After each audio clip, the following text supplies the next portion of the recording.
एक समय की बात है। एक राज्य में एक राजा और उसकी पत्नी रहते थे। वह लोग बहुत खुश रहते थे। उनके राज्य में एक छोटा सा गांव था। उस गांव में एक हरिहर नाम का किसान और उसकी पत्नी रहती थी।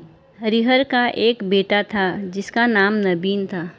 किसान हरिहर का बेटा अपने पढ़ाई के साथ साथ अपने पिता के हाथ भी बटाता था। ये सब कुछ देख के किसान अपने बेटे से बहुत खुश रहता था। एक दिन किसान अपनी पत्नी से बोला, सुनो नवीन की माँ, अब हमारा बेटा बड़ा हो गया है, हमें इसकी शादी कर देनी चाहिए।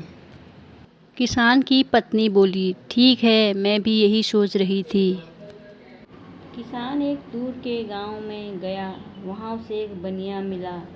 किसान ने बनिया से बोला, मैं अपने बेटे के लिए एक कन्या ढूंढ रहा हूं। बनिया बोला, किसान भाई ठीक है, मेरी भी एक कन्या है, हम दोनों आपस में बैठकर बात करते हैं। बनिया बोला किसान से, किसान भाई ये है मेरी बेटी सरोज।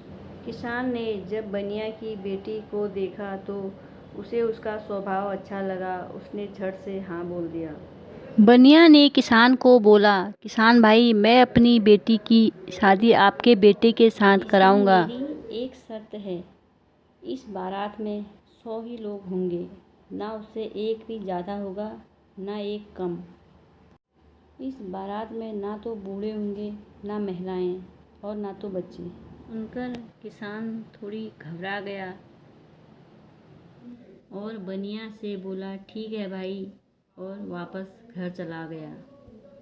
घर पहुंचा, अपनी पत्नी को सारी बातें बताई और उसके बाद किसान गांव के सबसे बुजुर्ग आदमी के पास गया और उनको सारी कहानी बताई। दादाजी ने बोला, हरिहर तेरे बेटे की शादी उसी कन्या से होगी, हम 100 नहीं 101 लोग जाएंगे। दादाजी बोले, बाराती 100 ही जाएंगे, लेकिन बाराती बन के नहीं, मैं ढोल बन के जाऊंगा। तुम लोग मुझे ढोल के अंदर डाल के ले जाओगे। अब तुम घर जाओ, बनिया से बोलो कि तेरी शर्त मुझे मंजूर है।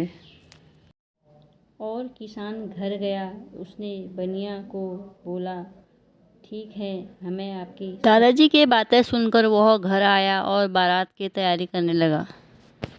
हरिहर किसान अपने बेटे की बारात लेके बनिया के घर पहुंचा। बनिया ने उन लोगों के अच्छे से स्वागत किया और फिर किसान से बोला, मेरी शर्त ये है, 100 बारातियों को 100 बकरियां खानी है, चाहे कैसे भी खाए। किसान हरिहर बोलने लगा, ये तो नामुमकिन है, 100 लोग 100 बकरियां कैसे खाएंगे। किसान हरिहर परेशान हो गया और दादाजी के पास गया। बोलने लगा, ये तो नामुमकिन है, 100 बकरियां 100 लोग कैसे खाएंगे। दादाजी ने ढोलकी के अंदर से बोला, नामुमकिन कुछ भी नहीं है। बोला, एक बकरिया काटो और उसके 100 पीस बनाओ, उसको खाओ, तब तक दूसरे काटने तक वो पच जाएगा। उन लोगों ने दादाजी की बात मानी, वही किया जो दादाजी ने बोला। सच में उन लोगों ने 100 बकरियां खा ली। उन्होंने बनिया का शर्त पूरा किया और बनिया यह देख के ताजुब रह गया और खुशी खुशी अपनी बेटी की शादी हरिहर किसान के बेटे से कर दिया। इस कहानी से हमें यह सीख मिलती है, हमें हमारे बुजुर्गों का हमेशा सम्मान करना चाहिए, उनका ज्ञान और अनुभव पे कभी शक नहीं करना चाहिए और मुसीबत पड़ने पर सबसे पहले उनकी राय लेनी चाहिए। थैंक यू दोस्तों। अगर आप लोगों को ये वीडियो थोड़ी सी भी पसंद आए, मेरे चैनल को सब्सक्राइब करना और मेरे वीडियो को लाइक करना, कमेंट करके ज़रूर बताना। शुक्रिया दोस्तों।